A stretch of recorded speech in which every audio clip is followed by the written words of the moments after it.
Satu kes daripada Taiwan yang diwakili oleh abang kepada mangsa yang bernama Encik Eddie. Untuk maklumat rakan-rakan media, Encik Eddie berasal daripada Ulu Langat. Dia merupakan abang daripada keenam adik-beradik, dan adiknya yang bernama Shah Iskandar yang berumur 20 tahun bekerja sebagai bodyguard, pengawal pengiring. Apa yang berlaku pada 3 hari bulan Jun 2026, adik Shah Iskandar yang masih muda lagi ni telah memaklumkan kepada keluarganya yang dia akan pergi ke Taiwan, Taipei, atas urusan membawa majikan dia, bos dia, untuk pergi ke Taiwan. Apa yang berlaku setelah 3 Jun, tidak ada komunikasi, dan akhirnya mereka mendapat maklumat melalui malawakil yang malawakil ni adalah wakil Malaysia di macam kedutaan lah, tapi dia tak panggil kedutaan dekat Taiwan ni. Dia panggil macam Malaysia Friendship sesuatu lah di Taiwan, yang memaklumkan bahawa adiknya sudah berada dalam tahanan polis. Jadi maklumat yang diterima, akhirnya pada 15 Julai 2026, abang dan kakaknya dan keluarganya telah berjaya mendapat satu, kita panggil video conference lah, melalui website polis Taiwan untuk berkomunikasi dengan adiknya.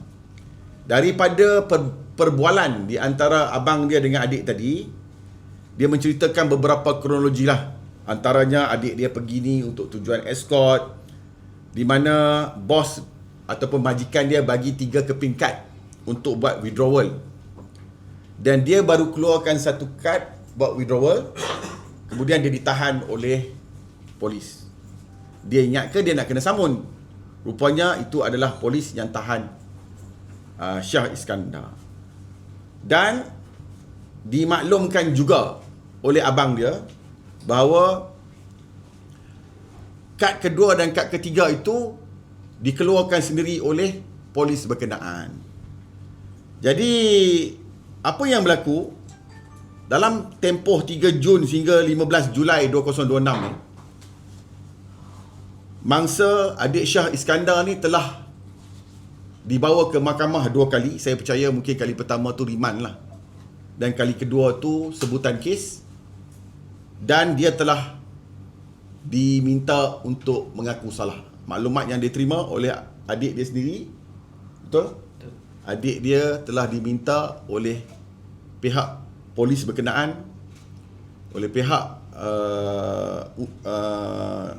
translator, penterjemah, untuk membuat pengakuan bersalah. Saya tak yakin yang adik saya buat benda salah. Saya yakin dia terniaya. Sebab kalau ikutkan cerita, dia tak pandai nak buat kad ni.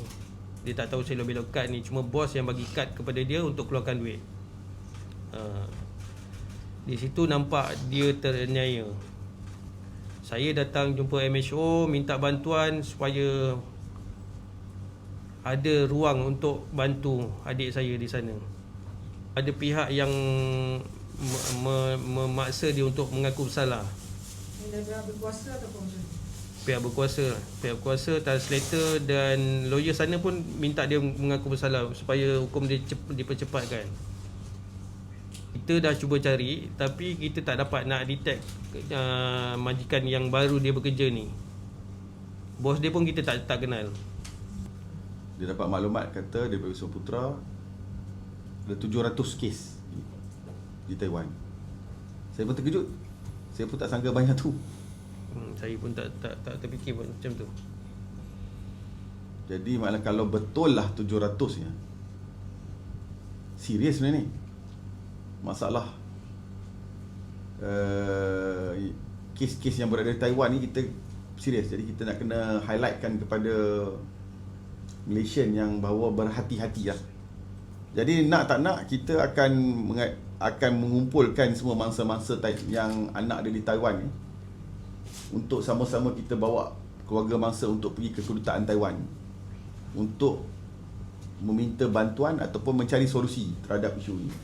Walaupun kita menghormati kedaulatan undang-undang, tapi tak juga menghilangkan hak kita untuk meminta bantuan kepada kedutaan Taiwan, sebab kita dapati bahawa pattern ni nak letakkan 100% kesalahan kepada kita pun susah.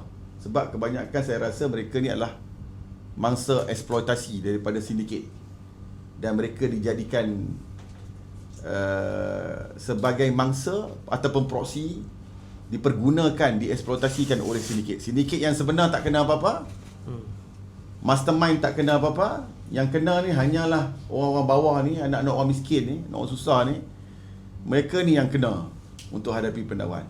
Jadi sesuatu perlu dilakukan out of the box, yang mungkin bukan satu benda yang secara biasa. Kita akan merujuk benda ni kepada kedutaan Taiwan di Malaysia supaya dapat mencari satu solusi yang lain yang di luar daripada kebiasaannya.